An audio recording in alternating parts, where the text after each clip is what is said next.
Thor's pandemic builds are unfolding, and owners are paying the price. Discounts, recalls, insurance flags, it's all connected. Thor quietly ramped production during the pandemic, but quality checks didn't keep up. Now defects are surfacing years later, wiping out equity and trapping owners in repairs and resale losses. And the worst part? Most people still think this is just normal depreciation. But by the end of this video, you'll see this isn't just a quality issue, it's a money problem. The discount that shouldn't exist. Prices collapsed before explanations arrived. Late model Thor RVs that carried window stickers near $130,000 are now listed under $100,000, sometimes far lower, without accident history or mileage spikes. Dealers are not advertising sales, they are cutting risk. When identical floor plans appear across lots with mismatched pricing, it signals forced liquidation. Equity vanished instantly. Lenders reprice collateral when comps fall, and insurers adjust exposure when values swing. You feel it, even if you never sell. Refinance offers thin, trade numbers shrink, and negotiating power disappears. This did not start with shoppers losing interest. It started with insiders moving inventory before paperwork caught up. Auction results show the same pattern,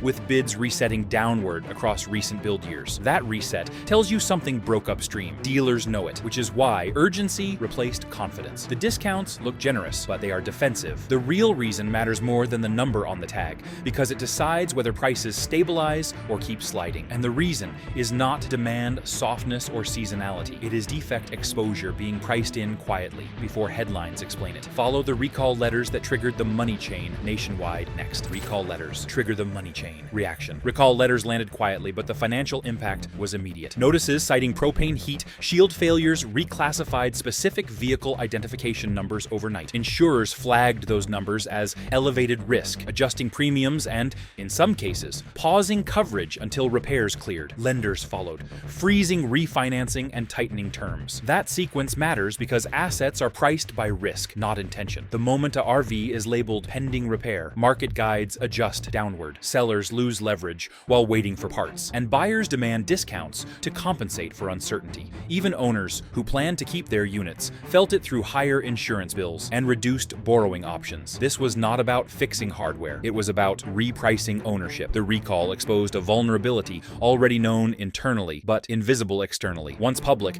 databases updated faster than repairs. Values slipped week by week, not because units failed, but because timing failed. The letter did not cause the loss. It revealed it, and markets reacted first. Explanations followed later. That lag between notice and fix is where resale math turns against owners fast, while insurers, lenders, and appraisers update models without waiting for explanations or sympathy. Documents show reused parts widened exposure across years quietly nationwide. Before we go further, support this investigation by liking the video, subscribing, and commenting with your Thor model or year. Engagement helps surface these stories, keeps pressure on manufacturers, and ensures more owners see this before making expensive decisions today. The paper trail that changed the math. Internal documents changed the conversation from isolated defects to systemic risk. Inspection records showed identical part numbers, reused across multiple model years, even after earlier warnings. That matters because exposure multiplies when components repeat. Appraisers widen assumptions, and buyers price in future recalls before they arrive. One phrase stood out in the paperwork: acceptable risk. It signals awareness without correction. When markets see that language, confidence erodes quickly. Listings collapse into broader groups, compressing value across clean and affected units alike. Owners who maintained their RVs carefully still absorbed the hit because paper trails outweigh anecdotes. This is how depreciation spreads sideways. It does not need new failures, it needs confirmation. Once databases update, pricing tools follow, and negotiation starts lower. The math punishes uncertainty more than damage. That shift explains why values kept sliding even after repairs were announced. The problem was bigger than a single fix. It was baked into years of production choices. That realization fueled anger because buyers learned optional features, amplified losses beyond repairs through liability shifts, paperwork loopholes, and marketing images that blurred responsibility at purchase time, widely used everywhere. Those features blocked escapes and shifted costs directly onto owners during emergencies later. When accessories became liabilities, accessories marketed as upgrades became liabilities when tested under stress. Exterior mounts blocked emergency windows, reducing opening clearance during evacuations. Static inspections passed, but real conditions exposed the flaw. Insurers tied claims to escape obstructions, denying coverage and forcing owners to pay for reconfiguration. Those costs incidents hit twice, first in cash, then in resale. Modified safety systems raise questions, and appraisals respond by trimming offers. Responsibility blurred because items were labeled dealer installed, even while appearing in factory marketing. That loophole shifted liability away from production and onto owners silently. The financial impact compounded previous losses because fixes did not restore confidence fully. Buyers discount uncertainty even after work is done. What looked like convenience turned into depreciation. The anger is justified because the risk was not disclosed clearly at purchase. It was discovered later when options became obstacles. This clarification matters because it shows how design decisions amplified the scandal beyond core defects, widening the pool of affected RVs and accelerating value collapse. Owners paid to remove features, document changes, and explain history to buyers while absorbing inspection delays, insurance questions, and reduced offers everywhere. The next one goes inside factories to explain why this passed inspection controls. Inside the line under pandemic pressure, inside the plant, speed quietly replaced verification, and that shift explains why defects reached driveways undetected across the country. Training cycles were shortened to days, not weeks, leaving new hires copying motions without understanding tolerances or consequences. Inspection tags were sometimes completed after a unit moved down the line, a paperwork shortcut used to keep output flowing. That decision matters financially because unchecked errors compound later. When a RV ships with hidden flaws, repair costs land far from the factory. Those costs surface as warranty delays, denied claims, storage fees, and resale discounts that erode equity. The line did not slow because incentives discouraged it. Stopping production meant missing targets, and missing targets meant consequences tied to performance reviews and pay. The result was predictable. Units left faster, but verification lagged behind reality. Small mistakes stacked quietly until they reached owners. At that point, fixes were slower, parts were scarce, and accountability blurred. Owners paid for that gap through lost time, canceled plans, higher insurance scrutiny, and direct out-of-pocket spending. What looked like efficiency inside the plant became friction everywhere else. Speed solved a short-term staffing problem, but created a long-term cost problem following RV deliveries. This environment did not emerge by accident because incentives were built to reward speed rather than correction. The production math nobody sees. Production targets were tied to management performance, and bonuses followed output numbers rather than defect prevention. Line speed became a primary metric of success, while post-sale warranty exposure was treated as a distant accounting problem. Internal tolerance for future claims allowed savings today at the expense of losses tomorrow. That math looks harmless until recalls arrive and reset priorities overnight. Each shortcut saved dollars per unit, but multiplied across thousands of builds. Those savings evaporated quickly. Recall repairs, logistics, transport delays, and reputational damage cost far more than prevention ever would have. The financial burden then shifted outward beyond the factory gates. Owners faced downtime and canceled trips. Dealers faced inventory holds and interest charges. Insurers adjusted risk models and premiums upward. Short-term efficiency inflated long-term costs across the entire chain. What looked like productivity was actually deferred liability. Once recalls surfaced, the system paid everything back with interest. The damage did not appear instantly, but it compounded quietly until balance sheets reflected reality. By then, reversing course was expensive, slow, and visible to everyone watching prices fall. That outcome explains why market trust collapsed faster than production leaders ever expected once numbers surfaced publicly, nationwide, quickly. Fire reports forced regulators to connect the dots and compare incidents side by side. Fire reports that all look the same.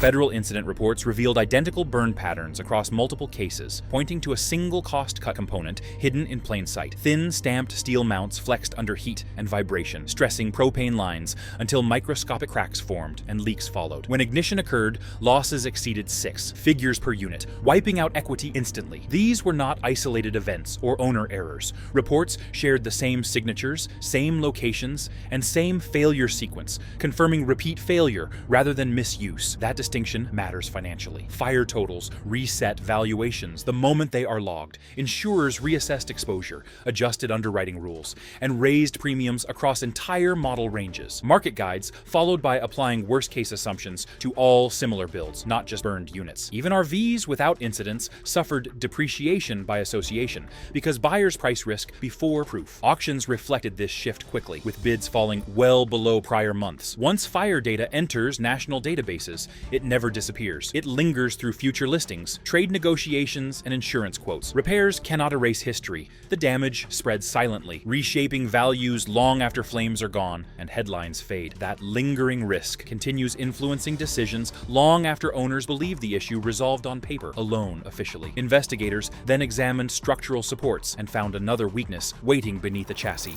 the support that was never strong enough. Undersized tank supports cracked under highway vibration, turning ordinary travel into a slow failure cycle. Weld fatigue spread quietly until separation occurred, forcing expensive repairs that averaged several $1,000s. Warranty claims faced scrutiny when installations involved subcontractors, shifting responsibility again and delaying approval. Trade-in offers dropped to offset perceived risk, punishing owners twice for the same flaw. Structural weakness compounded earlier issues, proving failures were layered rather than isolated mistakes. Financially, preventive strength costs far less than reactive repair. Repairs restored movement, but confidence stayed damaged. Even escape routes failed under stress, pushing investigators toward the next breakdown. Those consequences directly reduced resale leverage, increased insurance scrutiny, and locked depreciation losses in place for many owners nationwide today when exits didn't open.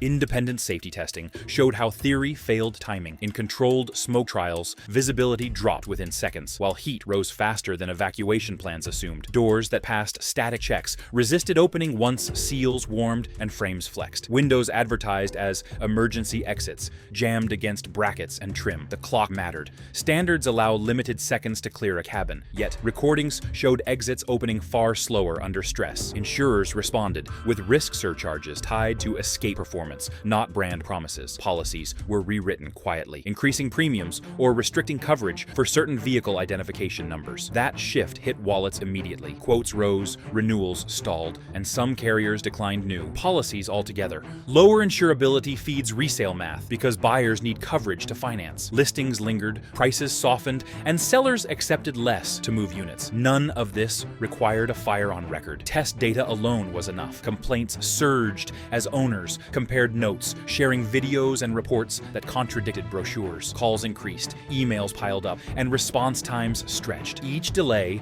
added anxiety and cost. The problem was no longer hypothetical safety. It was measurable timing, measurable risk, and measurable money, leaving accounts faster than answers arrived. Complaints surged, responses slowed next. Warranty delays and silent denials. Warranty systems turned time into a billable expense. Approval queues lengthened as claims required reviews, photos, and repeated submissions. Service centers waited for authorization while units sat unusable. Owners paid to keep moving, covering labor and parts to avoid cancellations, storage fees, or trip losses. Those payments rarely returned. Claims closed slowly, sometimes reclassified, sometimes denied after work finished. The delay mattered financially because time compounds cost. Rentals, campground deposits, and insurance overlap added up. Even small repairs crossed thousands when multiplied by weeks. Documentation grew thicker. Outcomes stayed uncertain. Each step consumed attention and cash. The longer a unit waited, the less leverage remained. Depreciation continued while mileage stayed frozen. Market guides do not pause for paperwork. Owners learned that coverage existed on paper, not on calendars. Frustration hardened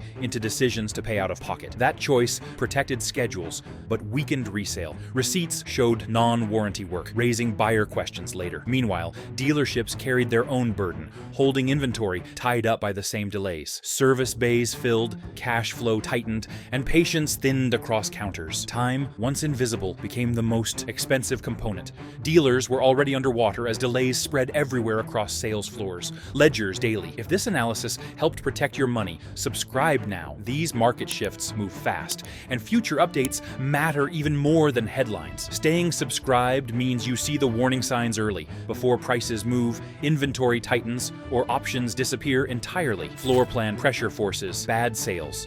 Dealers faced pressure unrelated to desire. Floor plan lending charged interest monthly on every unsold unit, whether sellable or not. Stop sale orders froze transactions, yet bills continued. To survive, prices moved. Discounts appeared quietly, framed as adjustments, but driven by carrying cost math. Each month added thousands in interest, insurance, and storage. Moving a unit, even at a loss, stopped the bleed. Those choices spilled into the used market. Trade offers fell as dealers protected margins, pushing depreciation depreciation onto owners. Auctions reflected the stress, with bids resetting lower across similar models. Even units cleared by repairs struggled because stigma lingered. Buyers demanded cushions for unknowns, reducing offers further. This was not panic selling, it was arithmetic. The longer inventory sat, the worse the math became. Dealers optimized for survival, not optics. The consequence reached driveways nationwide as values recalibrated. Owners who fixed issues still faced reduced equity, learning that market memory outlasts repairs. Damage spreads faster than trust returns. Financing tightened simultaneously as lenders shortened terms, raised rates, and rejected older vehicle identification numbers, amplifying pressure across transactions and shrinking buyer pools nationwide immediately further. Even fixed units could not escape damage as shortages arrived next nationwide soon. Parts shortages lock the damage in.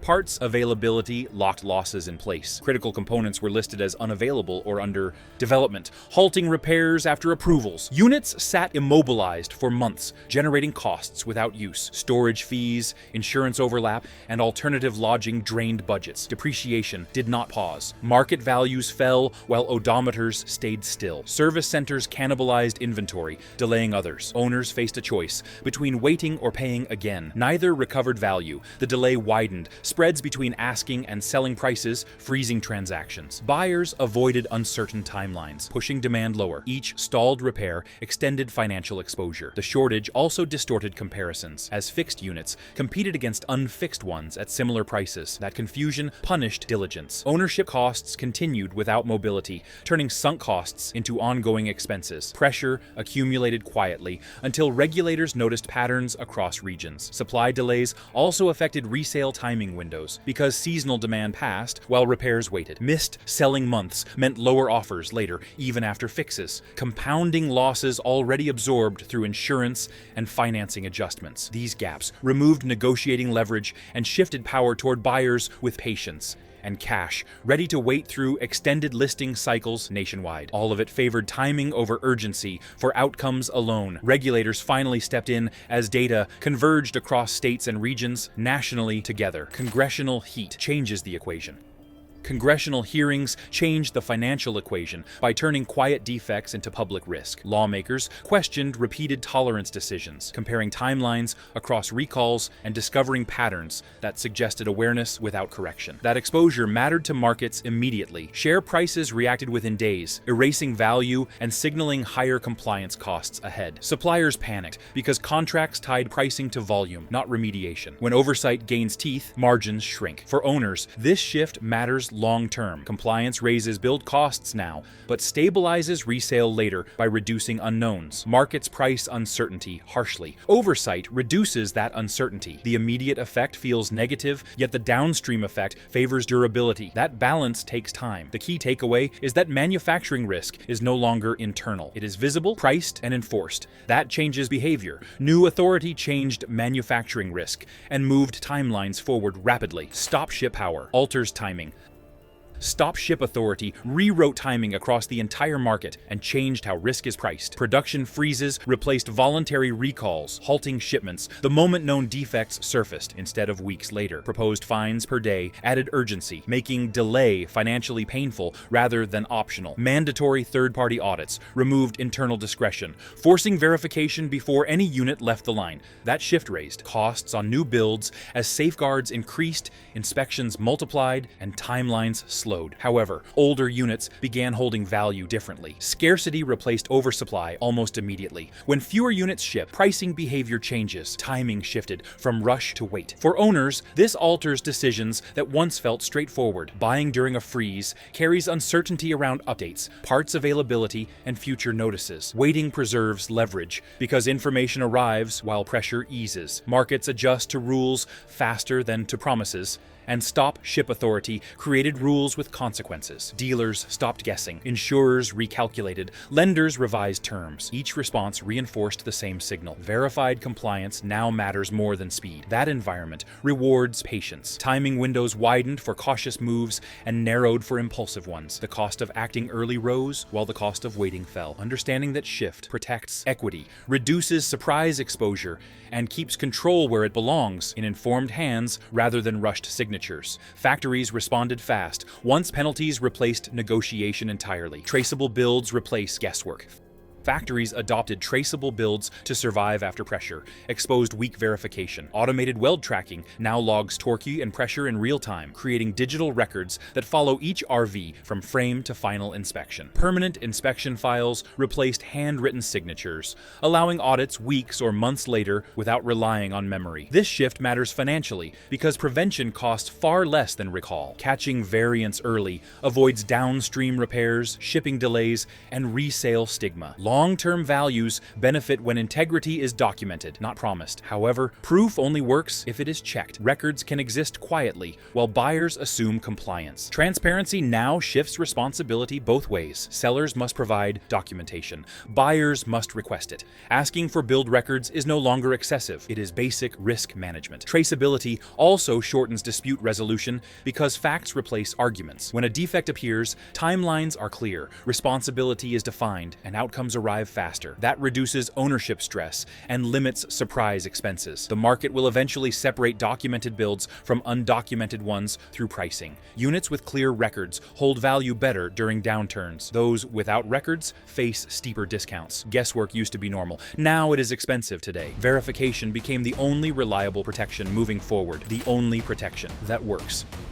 Verification beats promises because data outlast words in every market cycle. Checking a vehicle identification number against recall databases takes minutes and can protect thousands of dollars in equity before contracts lock you in. Timing matters more than optimism. Buying before updates settle invites risk that never shows on the brochure. Clear walkaway thresholds protect value when answers stall or paperwork drags. If repairs lack dates, documentation, or parts availability, waiting is leverage. Avoiding loss always beats chasing refunds later, because refunds depend on approvals, timelines, and goodwill you do not control. Awareness creates leverage by shifting urgency away from you. Sellers rush, dealers pressure, markets reward patience. Verification also means tracking recall history, not just open notices. Closed recalls still affect perception, insurance terms, and trade math. Ask for proof of completion, not assurances. Document conversations, save reports. Data follows the RV longer than any salesperson. Timing decides outcomes because markets move in windows. Miss the window